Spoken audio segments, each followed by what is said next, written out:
พี่น้องเอ้ยทั้งสร้างเพิ่นกับมื้อนี้อยู่ทั้งเทิงนี่ยังแต่ลบข้างมันซื่อๆได้พี่น้องเนาะถือว่ามุงแล้วเรียบร้อยแล้วแหละเนาะมีแต่ตอกตะปูข้างเทิงแล้วก็มุมนี้เนาะมุมนี้ก็คือถือว่าจบแล้วพี่น้องเลยเนาะบ่ได้มี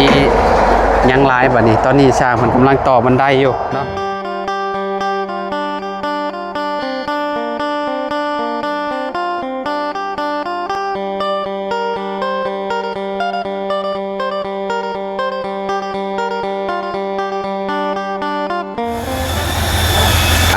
พ่อแม่พี่น้องเนาะ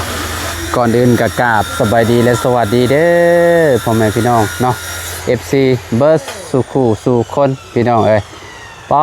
เปิดภาพมาบัดนี้เอิงเติงอยู่เลยบาทนี่พี่น้องเนาะลงได้บ่ช้าง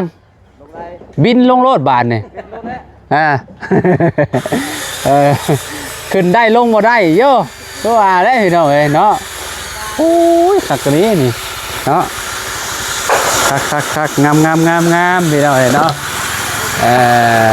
มาเบิ่งมุมนี้ก่อนเนาะก่อนอื่นก็กราบสบายดีและสวัสดีเด้อพี่น้องเนาะ FC บัดสุขูสุคนพี่น้องเนาะมาเบิ่งทางนี้เนาะสร้างจันบินลงมาโลดว่ะ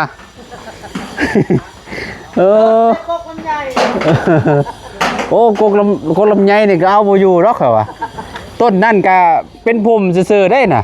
ต้นอะไรต้นกระดันงาน่ะพี่น้องเนาะต้นมังยมนี่ก็แน่มามันบ่ฮักก็คืออยู่ได้มังยมน่ะดกลิเวลาไอ้สมพรเวลาสมเจ้าอยากชมน่ะเอาโลดน่ะผู้เต็มอยู่บักดกๆนึงน่ะปอดกกะลีได้พี่น้องมังยมน่ะดกแฮงอ่ะอ๋ออยู่หน้าบ้านอันน่ะเจดีย์นี่สุดยอดเลยเต็มอยู่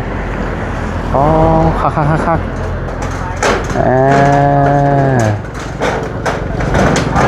เนาะถือว่าเซ็ตอันน่ะมุงหลังคาแต่ยังสิใส่ลบข้างอยู่ได้พี่น้องข้างหน้านี้เนาะแล้วก็มุมนี้ก็คือจบเลยวันนี้คอยร่วมกับช่างแล้วช่างว่าสิขุดตัวนี้ก่อนบ่เพิ่งเจ้ามีแต่ไปล้มกับอันนั้นเพิ่นแหละเอาอันพวกแห่พวกชายเจ้าเพิ่นแหละโดยเพิ่นพร้อมมือได้เอาไว้มุมนั่นเด้อเอาให้กับเจ้าถอยก้นเข่าเฮือนจริงๆเด้อบอกพอเพิ่นแล้วบ่บอกแล้วเดี๋ยวค่อยสิบอกดอกมันยากเดี๋ยวค่อยสิบอกแล้วเนาะเอาไปเทอยู่ใกล้ๆกันนั่นแหละเนาะกับเจ้าสิโย่เอาเพราะว่าถ้าเอาลงมุมนั่นมันก็สิเสี่ยงเด้เวลายันฝนตกผ้าลงแล้วมันสิหน้ามันสิเสาะไปเลยหั่นนะยันมันเสียหายหั่นนะก็เลยว่าเอาตัดสินใจเอาไว้มุมนั่นเอาแม่นค่อยสิเอาให้ถอยเข้าไปนั่นแหละเนาะกับเจ้าสิเพราะว่ากับเจ้าสิเฮ็ดตัวนี้ก่อนรอเด้เพราะว่าสิใส่เส้นก็ต้องรอวงกบอีกหั่นน่ะเอิ้นบ่เอิ้นเพิ่นมาบ่โอเคซะเนาะเบาตูนบ่โดยเบาตูนเบาตูนแล้วก็เบาไล่บ่ไล่หนวดแล้วโดยขึ้นมามือแล่นกับมือโอเคเนาะมือเบาตูนนะน้อยในระหว่างนี่เฮาก็ให้เพิ่นปรับตัวนี้ก่อนปรับหน้าดวงหน้าดินก่อนพ่อแม่พี่น้องเนาะให้มันเพียงให้มันอันนั้นแหละให้มันงามนะพี่น้องเนาะก็คือที่เฮาเว้ากันนั่นแหละว่าเพิ่นเว้าไว้นี่แหละตามนี่แหละตามห้องนี่เลยตามห้องแม่นตามห้องสายคาลินพวกนี้แหละแล้วก็โค้งพุ่นอ้อมมาฮอดพี่แหละฮอดมองบันไดแล้วพี่แหละพี่น้องเนาะซัมจิยุบาดนี้น้องใจดีเนี่ยปูเสื้อปูยังนอนลิ้นก็ได้เลยอยู่แถวนี้นะบ่ยากเนาะเอาประมาณนี้แหละเด้อเนาะพี่น้องมามุมนี่ทั้งน้องๆสองสาวสบายดีน้องเลี้ยงน้องโดยอะล่ะพากันมาแต่เช้าโอ้แลโอ้ตกใจหมดเลยเนาะพากันมาแต่ใช่มาแต่โรงงาน โดยเป็นไดล่ะบัดนี้มุ่งแล้วแหละอ๋อมันให้งามขึ้นเนาะถือว่าแบบเพิ่มระดับไปอีกเพิ่มเลเวลขึ้นไปนะพี่น้องเนาะหลังคาตอนนี้แบบเบิ่งก็คือแบบโอ้คักแหละถ้าเจอไม้พาสลาตัวนี้เข้าไปแห่งสิคักซำใดพี่น้องเนาะเจอไม้แอมไม้ยังเข้าไปเลยโอ้จะดีลองไปจับอันนั้นเอามาเทียบแบบนี้ดูนั่นอันไม้พาสลานะเอาอันนี้ไม้พาสลาเอามาเทียบแบบนี้นี่ไม้พาสลาตัวนี้ไปเอามานั่นล่ะเทียบบ่ได้เอามาพี่นะนี่เอามาเห็ดแบบนี้ได้นี่เห็ดแบบนี่จับไปนี่จับมือเจ้าสองข้างเลยเอาใกล้ๆโอ้โอเคกระชิบตามนี่เลยเนาะนี่พี่น้อยเนาะโอ้คักโอ้เห็ดบันไดเมียนเนาะ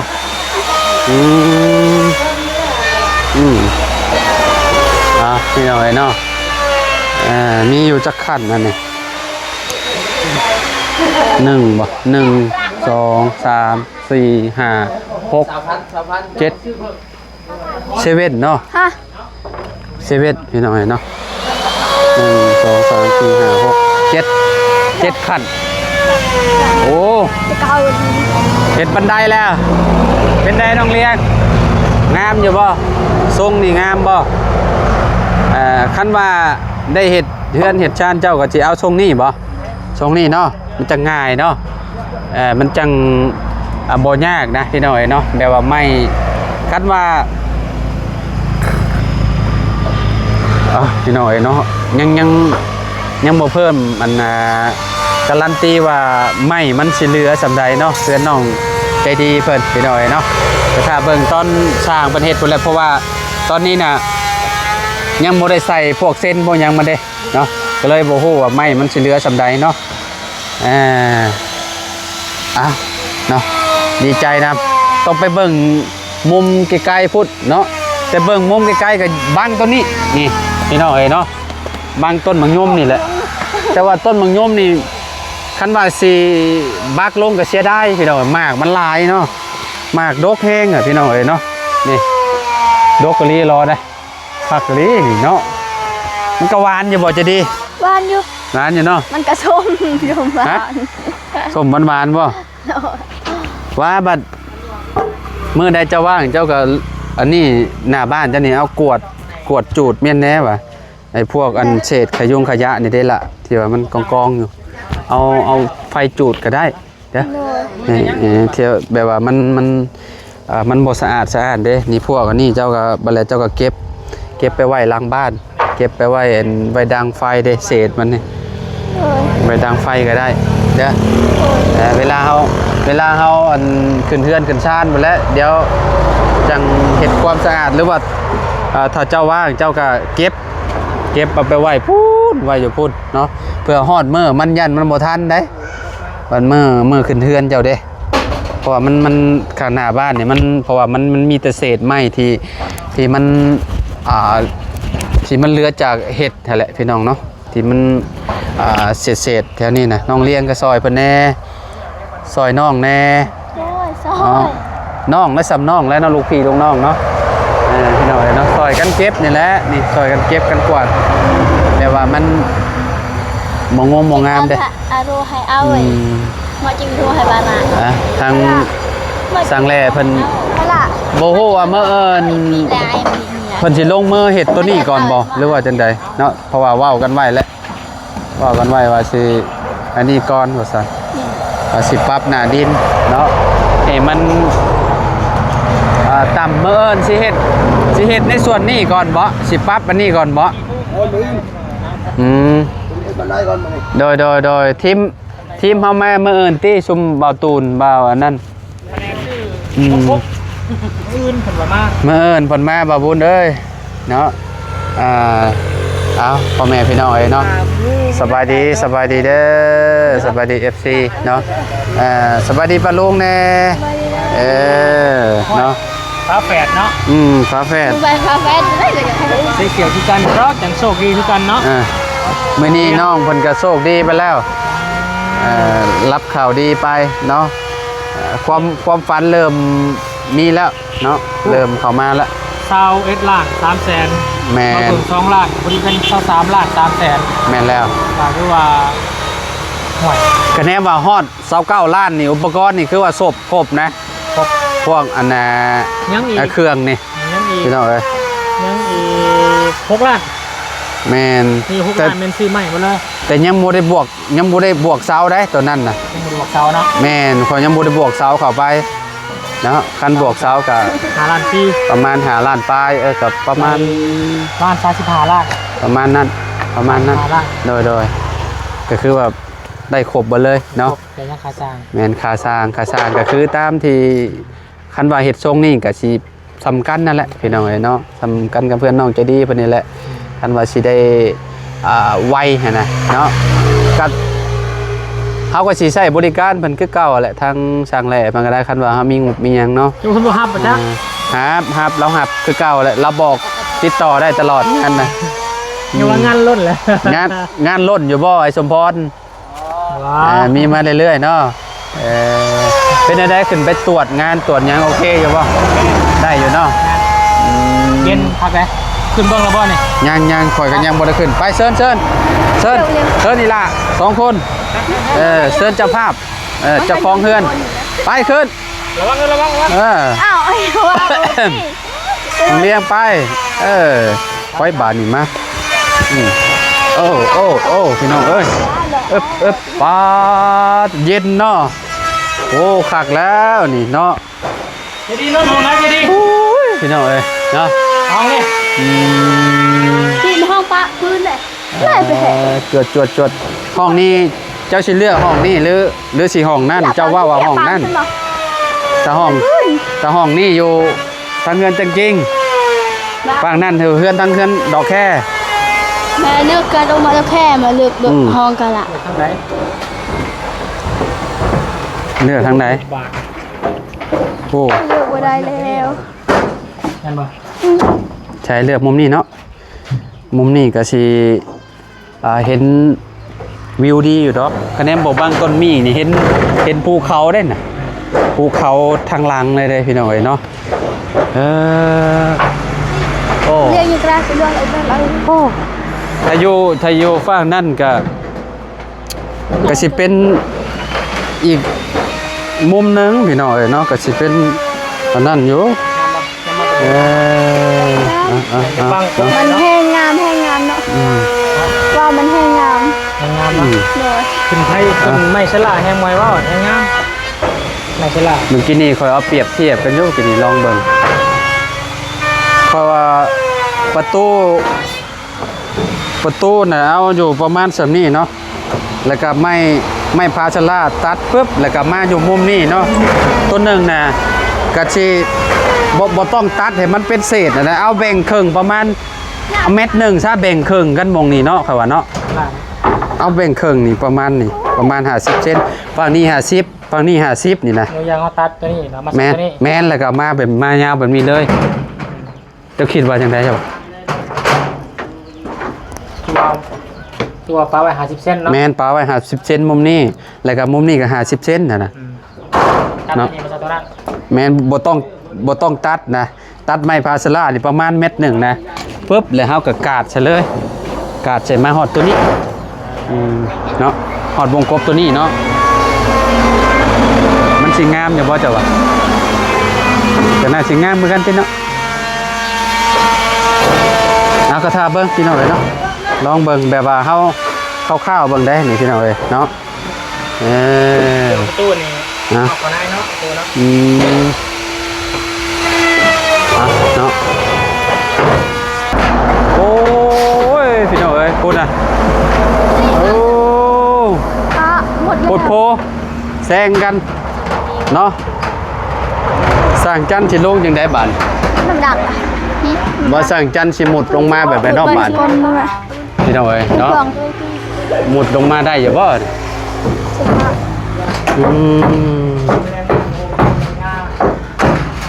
เอาเนาะกะพี่น้องเอ้ยทางสร้างเพิ่นกับมื้อนี้อยู่ทางเทิงนี่ยังแต่ลบข้างมันซื่อๆได้พี่น้องเนาะคือว่ามุงแล้วเรียบร้อยแล้วแหละเนาะมีแต่ตอกตะปูข้างเทิงแล้วก็มุมนี้เนาะมุมนี้ก็คือถือว่าจบแล้วพี่น้องเลยเนาะบ่ได้มียังหลายบัดนี้ตอนนี้ช่างมันกำลังต่อบันไดอยู่เนาะไปน้องๆลงไปลุมพุ่นละน้องเลี้ยงบ่ฮู้ว่าเป็นหยังแล้วเนาะอาการบ่ดีแล้วน้องเลี้ยงน่ะ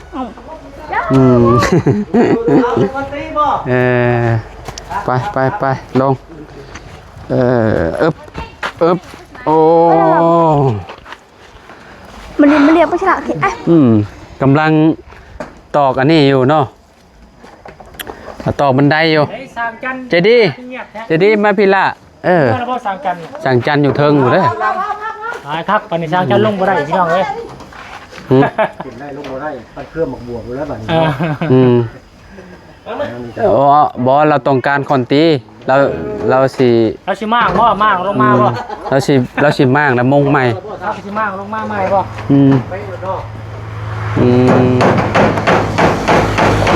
ใกล้ลงมาเลยอ๋อเราแปลงเป็นลมไหมโอ้เราว่าเราสิเฮ็ดหยังซะดอกเนาะพี่น้องเอ้ยเนาะเรียบร้อยเด้อนี่รถไผนี่จูงได้นี่รถช่างพรโอ้เรียบร้อยเลยโอ้ยพี่น้องเอ้ยไผวางกันนี่ไผวางโอ้ยเนาะเรียบร้อยแล้วพี่น้องเอ้ยเนาะแป้งไก่มันก็โมเมนต์นั้นจะดีมาจากหลักเป่งลมโดดลาวแม่ดีพออยู่ข้างๆตลอดไปสิเห็นป่ะโอ้จะแดงมารับไปเหยียบตะปูมองได้มองหนึ่งมันจะดีเนาะข้างหน้าเป็นไงบ่เป็นยังเนาะเนาะพี่น้องเอ้ยพี่น้องเนาะตอนนี้สร้างคนกำลังตอกโมโยพี่น้องเนาะกำลังสิเฮ็ดมันได้เนาะประกอบไปแล้วว่าง่ายๆเพราะว่ามันตัดมุแล้วแหละพี่น้องเนาะตอนนี้ตอกแล้วนี่เด้พี่น้องเนาะประมาณ7ขันบ่7ขันเนาะโอเคแล้วเซเว่นพี่น้องเนาะงาม7ขันนี่เนาะเลขสวยได้พี่น้องเลข7อาจจะดีเนาะกินอยู่บ่เข่ามื้อนี้นะถามดิไม่ได้กินอ๋อคือบ่กินบ่มื้อบ่ได้กินข้าวเป็นหยังกินแต่ตอนเช้าตอนน่ะบ่าวมาถ่ายรอบล่าสุดน่ะว่าสิไปกินข้าวบ่ได้ไปกินบ่ได้กินกินหยังจ้ะบ่ได้กินข้าวบ่ได้กินแต่ส้มบ่เจ็บท้องบ่และอยู่และน้องชายว่าไปเฝ้าโรงงานน้องเรียนพาเฝ้าโรงงานไปเฝ้าโรงงานมันเบาดีแล้วมาซักข้าวนี้โดยก็แล้วบ่มื้อนี้ฮะค่อยคิดว่าคือเสียงจะแซวอยู่กินนี่ได้ยินอยู่อันผู้ใดตัวเจ้าก็สิเลิกแล้วแหละพี่น้องเนาะแต่ว่ามันบังเนาะบ่เห็นถ้าบ่แล้วก็น่าสิเมินเนาะเพราะว่ามันบ่ได้ใหญ่ปานใดเด้ของบ่าวมีนี่พี่น้องเอ้ยเนาะบ่ใหญ่ซำของให้น้องดอกแค่บ่จักเนาะพี่น้องเอ้ยมาเอิ้นเนาะทางทีมงานบ่าวตูนบ่าวไล่ว่าซั่นลุงหนวดว่าซั่นเนาะคิดว่าสิเดินทางมาเมื่อเอิญเนาะพ่อแม่พี่น้องเอ้ยก็สิมาดำเนินการซื้อวงกบเนาะแล้วก็มาสมมุติว่าสร้างเพิ่นมาเมื่อเอิญก็สิให้เพิ่นปรับหน้าดินก่อนเนาะ